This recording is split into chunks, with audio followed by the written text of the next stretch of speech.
जय श्री राधे। कार्तिक मास महत्तम अध्याय 10 और 11। पिछले अध्याय में हमने जालंधर राक्षस का जन्म कैसे हुआ नामक कथा प्रसंग श्रवण किया। अब आज के अध्याय में हम आगे की कथा श्रवण करेंगे। नारद जी बोले, जो राक्षस पहले देवताओं के डर से पाताल में चले गए थे, वे भी जालंधर के आश्रम में आकर पृथ्वी पर रहने लगे। एक दिन जालंधर ने राहु का कटा हुआ शीश देखकर उसका कारण पूछा। तब शुक्राचार्य ने सब कथा कही कि किस कारण समुद्र मंथन करके 14 रत्न देवताओं ने हरण किए और दैत्यों की हार का वर्णन किया।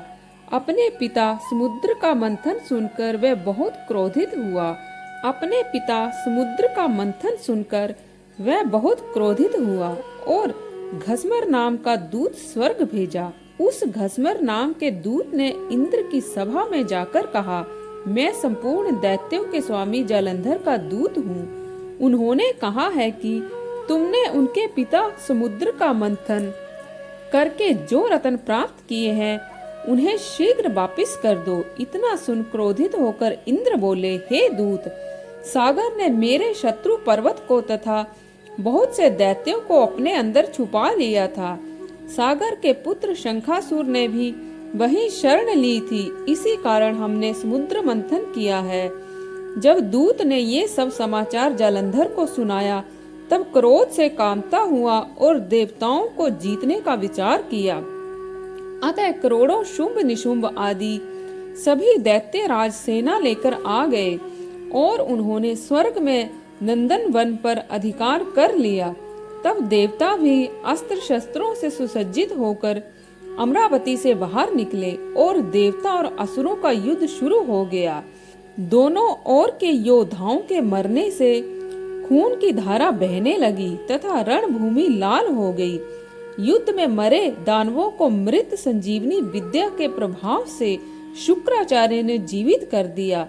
तब द्रोणाचल पर्वत की दिव्य औषधियों द्वारा बृहस्पति ने देवताओं को पुनः जीवित देख जालंधर ने शुक्राचार्य से पूछा कि हमारे द्वारा मारे हुए देवता फिर जीवित कैसे हो गए?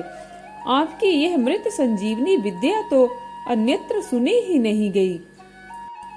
तब शुक्राचार्य बोले कि बृहस्पति ने द्रोणाचल से दिव्य औषधियां मंगाकर देवताओं को पुनः जीवित किया है। इसीलिए तुम लोग शीघ्र ही द्रोणाचल को हर लाओ।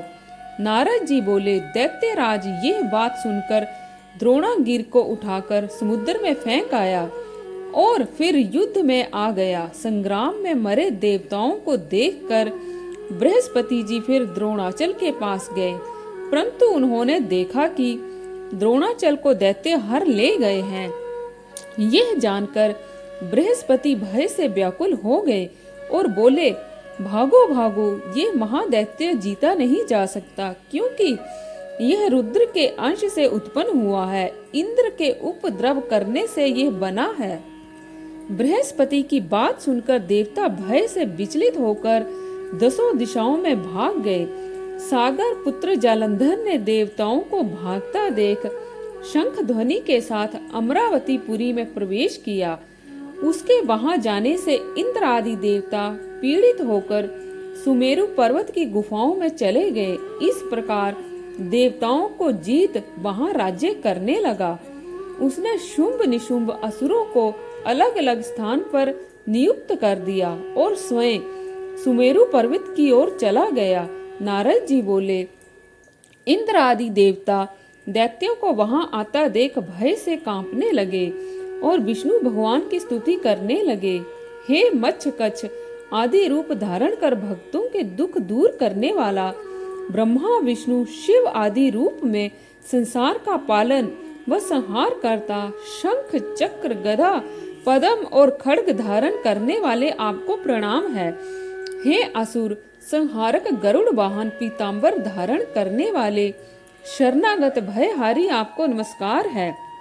दैत्यों से दुखी मनुष्यों के दुख दूर करने वाले, शेषनाग की शैया पर शयन करने वाले, सूर्य चंद्र रूपी नेत्रधारी आपको बार बार नमस्कार है। नारद जी बोले, इस संकट नाशन स्तोत्र का पाठ करने से कभी दुख नहीं भोगेगा। भगवान विष्णु देवताओं को कष्ट में जान क्रोधित हो गरुड़ पर सवार हो लक्ष्मी जी से बोले, तुम्हारे भाई जलंधर ने देवताओं को बहुत दुखी कर रखा है, अतः मैं उससे युद्ध करने जा रहा हूँ। लक्ष्मी जी बोली, हे भगवान, मैं सदा भक्ति पूर्वक आपकी सेवा करती हूँ, सो हे कृपा निधान, आप मेरे भाई को संग्राम में किस प्रकार मारेंगे? श्री भगवान बोले, शिव जी के अंश से पैदा होने वाला ब्रह्मा के वरदान व तेरी प्रीति में पला जलंधर मारने योग्य नहीं है। नारद जी बोले, यह कहकर भगवान विष्णु शंख चक्र गदा पद्म धारण कर जहाँ देवता स्तुति कर रहे थे वहां गए।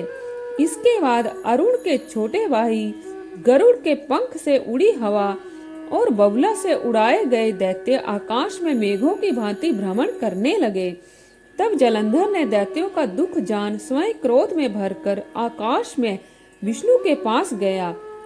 फिर वहां दैत्य और विष्णु भगवान का घोर युद्ध हुआ। आकाश बाणों से भर गया। विष्णु ने बाणों से दैत्य के ध्वजा, छत्र और घोड़े काट दिए और एक बाण उनके हृदय में भी मारा। तब तक उस दैत्य ने गरुड़ के मस्तक पर गदा प्रहार कर उसे गिरा दिया। विष्णु ने हंसकर उसकी गदा खड्ग से काट दी। तब दैत्य ने विष्णु की छाती में घूंसा मारा। फिर वे मल्ल युद्ध करने लगे। उन दोनों महाशक्तिशालियों के युद्ध से पृथ्वी शब्दायमान हुई। तब विष्णु मेघसरा गंभीर वाणी में बोले, हे दैत्यराज, मैं तेरे पराक्रम से प्रसन्न हूँ, तू वर मांग, न देने वाला वरदान भी दूंगा। जालंधर बोला, यदि आप प्रसन्न हैं तो मेरी बहन लक्ष्मी और अपने गणों सहित मेरे घर निवास करो। भगवान ने बहुत अच्छा कहकर लक्ष्मी व देव गणों सहित जालंधर के नगर में पधारे। नारद जी बोले कि जालंधर राक्षसों को देवताओं के अधिकार में सौंप पृथ्वी पर आया। देवता गंधर्व सिद्ध को रत्नों के समान उत्तम वस्तु को अधिकार में कर त्रिलोकी का राज्य करने लगा। देवताओं को वश में कर पिता तुल्य धर्म से प्रजा पालने लगा। देवताओं को वश में कर पिता तुल्य धर्म से प्रजा पालने लगा। उसके राज्य में रोगी, दुखी, निर्बल और दरिद्री ना था। इस प्रकार के धर्म राज्य को वह उसकी राज्य लक्ष्मी को देखने और भगवान की सेवा करने में भी एक बार उसके नगर में गया। तो आज के लिए बस इतना ही। कल फिर आपसे भेंट होगी। तब तक के लिए जय श्री राधे।